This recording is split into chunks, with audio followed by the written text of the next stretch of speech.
Salut, je m'appelle Rémi Kaspric, je suis infirmier libéral et aujourd'hui je vais essayer de répondre à certaines questions que vous vous posez par rapport à ce métier et je vais surtout essayer de débunker un petit peu des mythes et des légendes autour de la profession. Et pour ça je vais essayer de répondre à une série de questions en fait qu'on voit régulièrement apparaître et sur des idées reçues ou autres.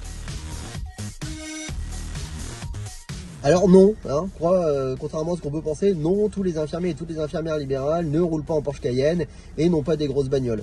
Voilà, il y a autant de voitures différentes qu'il y a d'infirmiers libéraux différents sur le territoire.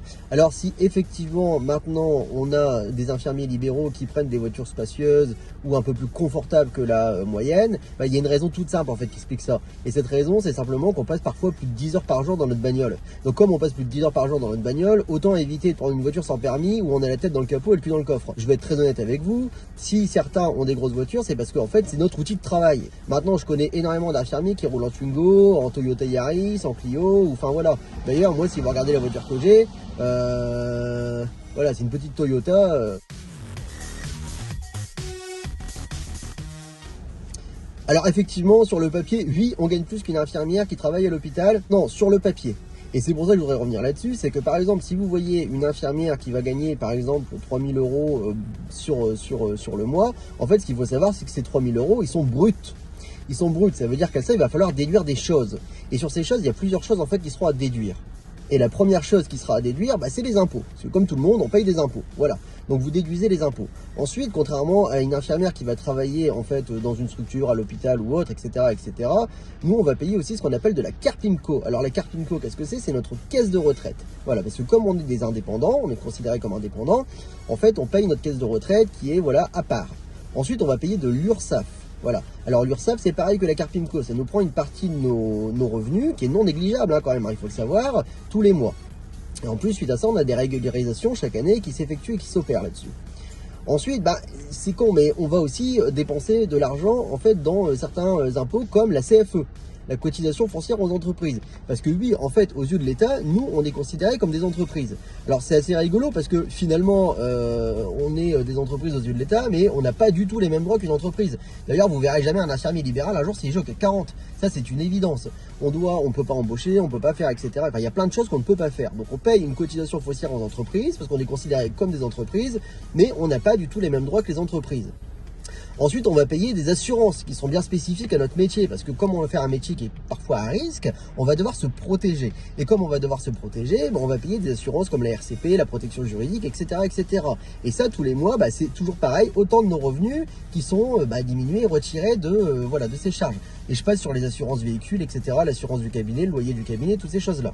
Ensuite, pour la plupart d'entre nous, on va aussi payer ce qu'on appelle une prévoyance. Une prévoyance, qu'est-ce que c'est? C'est quelque chose qu'on va souscrire à une assurance si demain on a un gros pépin, un coup dur. Par exemple, imaginons, moi demain je me coupe le doigt, je me coupe l'index, vous comprendrez que sans ce doigt-là, je peux pas travailler. Forcément, aller faire une prise de sang comme ça, vous allez le sentir. Donc l'infirmière, elle pourra pas travailler.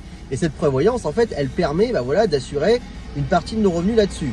Et ensuite, il y a l'essence. Oui, l'essence, il faut en parler. L'essence, comme je vous l'ai expliqué, il y a des infirmières libérales qui parfois font 15-20 km entre chaque patient. Je pense aux infirmières qui travaillent en montagne ou dans les campagnes, parce que voilà, il y a tellement de territoires qui sont différents dans notre pays, il y a forcément des territoires en fait qui vont être très éloignés les uns les autres.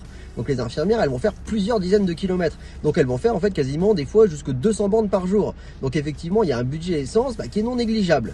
Et ensuite, il y a l'achat du matériel. L'achat du matériel, on n'y pense jamais, mais mine de rien, quand vous avez une plaie chirurgicale avec des fils ou avec des agrafes ou autre, quand l'infirmière vient à votre domicile pour vous retirer ses fils ou vous retirer ses agrafes, généralement, c'est du matériel qu'elle va acheter elle-même. Pareil pour les sets à pansements, les gants, etc., etc.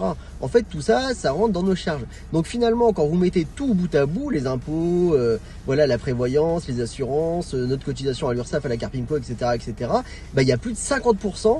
Il y a plus de 50% des revenus en fait qu'on va avoir grâce aux soins, en fait qui vont être retirés de cette somme. Donc voilà, donc quand une infirmière vous dit, que vous voyez qu'une infirmière elle a touché 3 000 euros sur le mois, c'est 3 000 euros bruts. Et vous pouvez vous dire que la nana elle est plus à 1 400, 1 500 autre chose. Et à ça on va ajouter un dernier élément qui est très important, c'est que l'infirmière libérale, elle a pas de congé payé, elle a pas de RTT, elle a pas de prime.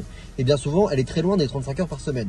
Donc voilà, tous ces éléments en fait mis bout à bout, vous vous rendez compte que la situation d'infirmier libéral aujourd'hui, elle est pas si avantageuse que ça.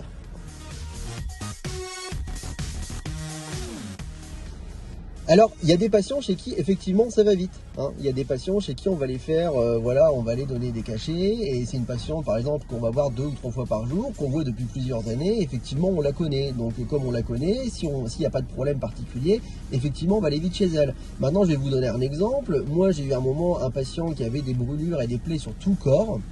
Il y avait pour 40 minutes de pansement. Ce qu'il faut savoir, c'est que dans notre métier, le premier soin, il est remboursé à 100%, le deuxième à 50%, et le troisième, quatrième, cinquième, sixième sont gratuits. Donc la personne, elle avait des plaies partout, hein, 40 minutes de pansement.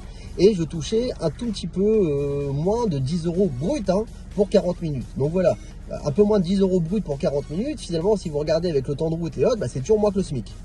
Ensuite, il y a des patients chez qui on va assurer des soins d'hygiène, des soins de nursing, et qui sont des patients lourds. Et chez ces patients-là, on va passer du temps.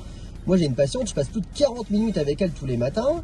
Et comme c'est un algorithme qui a décidé combien, en fait, cette personne était dépendante, la personne est complètement sous-évaluée et on est littéralement perdant aussi. Donc, effectivement, il y a des soins où on va aller vite, mais il y a des soins où on va passer énormément de temps. Alors non, les infirmières ne travaillent pas forcément une semaine sur deux. En fait, chaque cabinet a sa spécificité. Moi, je connais des infirmières libérales, elles sont toutes seules. Elles travaillent plus de 360 jours par an toutes seules, en fait, parce qu'elles n'ont pas de remplaçants, elles n'ont pas de collaborateurs, elles n'ont pas d'associés. Et si s'il y en a qui travaillent une semaine sur deux, c'est parce que généralement, c'est des cabinets où elles sont deux et elles ont choisi ce roulement. Mais c'est pas le cas pour tout le monde. Par exemple, nous, on est plusieurs dans notre cabinet, on se relaye, mais on travaille parfois à 2, 3 par jour. Ça dépend un petit peu de la charge de travail. Aujourd'hui, je suis sur de l'aide à la tournée, ça veut dire que je viens aider ma collègue dans les prises de sang, etc., etc. Donc effectivement, j'ai un peu plus de temps et je vais finir plus tôt. Mais ma collègue, elle est quand même partie pour faire du 6h, 21h.